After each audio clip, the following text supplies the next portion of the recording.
கார்த்திக் சுப்புராஜ் இயக்கத்துல ரஜினிகாந்த் நடிஞ்ச பேட்ட படத்துல நடிகையா அறிமுகமானவங்க மாளவிகா மோகனன். அதுக்கப்புறமா விஜய்க்கு ஜோடியா மாஸ்டர், தனுஷ்க்கு ஜோடியா மாறன் படங்கள்லையும், தங்கலான் படத்துல முக்கிய கதாபாத்திரத்திலையும் நடிச்சிருந்தாங்க. கார்த்தி நடிச்சிருக்கக்கூடிய சர்தார் பாகம் 2 படத்துலையும் நடிச்சு முடிச்சிருக்காங்க. இப்போ தியாகராஜன் குமாரராஜா இயக்கத்துல விஜய் சேதுபதி நாயகனா நடிக்கக்கூடிய பாக்கெட் நாவல் அப்படின்ற படத்துல கதாநாயகியா நடிச்சிட்டு வராங்க. அந்த படத்தோட படப்பிடிப்பு கடந்த ஒரு மாத காலமா சென்னையில சாலிகிராமத்துல உள்ள பிரசாந்த் ஸ்டுடியோல வந்துட்டு போடப்பட்டிருக்கக்கூடிய ஒரு அரங்குல வந்துட்டு நடத்திட்டு வரலாம். அதே சமயம் பார்த்தீங்கன்னா, மார்ச் மாதத்துல சென்னையில தனிமையில இருந்து குறித்து நீண்ட ஒரு பதிவை வந்துட்டு போட்டிருக்காங்க மாளவிகா.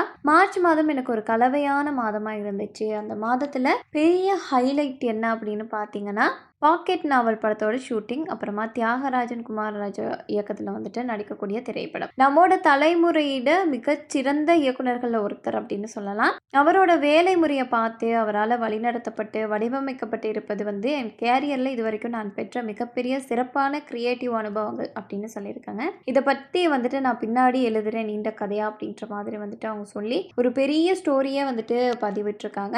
அதை ரசிகர்கள்லாம் வந்துட்டு அவங்களோட ஒப்பீனியனை வந்துட்டு பதிவு பண்ணிட்டு வராங்க.